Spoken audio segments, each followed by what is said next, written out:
Next question है find the coefficient of X N in the expansion. Expansion हमें given है, तो आइए स्टार्ट करते हैं। जनरल फॉर्मूला जो है हमने बायनोमियल एक्सपेंशन का पढ़ा है, उसको लिख लेते हैं। वो क्या है, जनरल टर्म निकालने के लिए वो क्या है, T R plus one N C R A N minus R X R. यहाँ पर ए क्या है मेरे पास, एक्स स्क्वायर, एक्स की जगह क्या है माइनस वन ओवर एक्स, और एन क्या है 2n।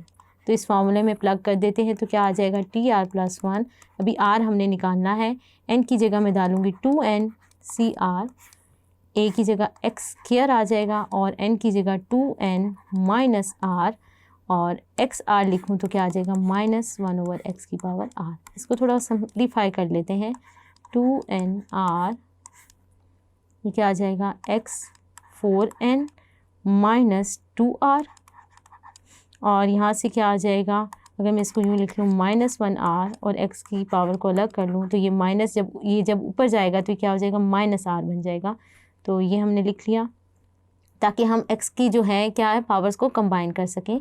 तो इसको मज़ीद सिंप्लीफाई कर लेते हैं, 2nCr, यहाँ से क्या आ जाएगा x 4n, basis same, power should be added, तो यहाँ से -1r ऐसे ही लिख लेते हैं।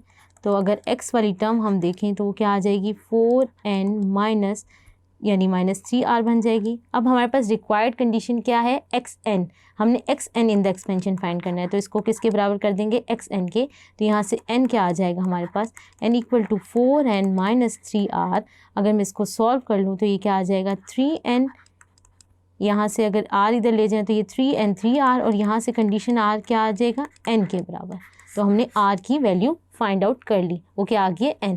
अब हम क्या कर देते हैं, r की वैल्यू प्लग कर देते हैं इस फॉर्मूले में। तो यहाँ से क्या आ जाएगा tn प्लस वन 2nCn, और यहाँ से क्या आ जाएगा n,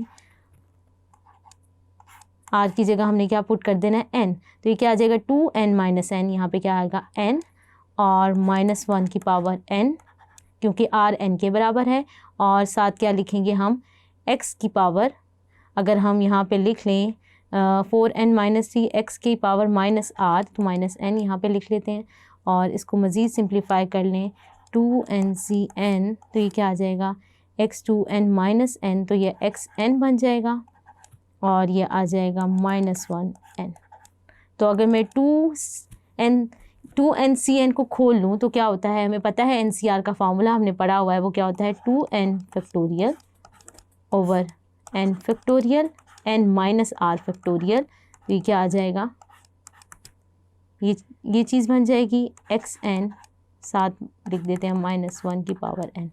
तो इसको थोड़ा सिंप्लीफाई करके कर लें तो हमारे पास क्या आ जाएगा 2n माइनस क्या हो जाएगा n फैक्टोरियल का होल स्क्वायर, क्योंकि वो 2 दफ़ा आ गया है, और बाकी टर्म्स ऐसे ही लिख लेते हैं। तो हमारे पास ये आ गया। हमने कोफिशिएंट फाइंड करना था, तो कोफिशिएंट जो होगा वो क्या होगा, उसको मैं लिख लेती हूँ। कोफिशिएंट क्या हो जाएगा 2n factorial over n factorial का स्क्वायर, और साथ क्या है -1 की पावर n। तो हमने xn का कोफिशिएंट फाइंड कर लिया। होप सो आपको ये वाला क्वेश्चन समझ आया होगा। अभी तक के लिए इतना ही, थैंक यू।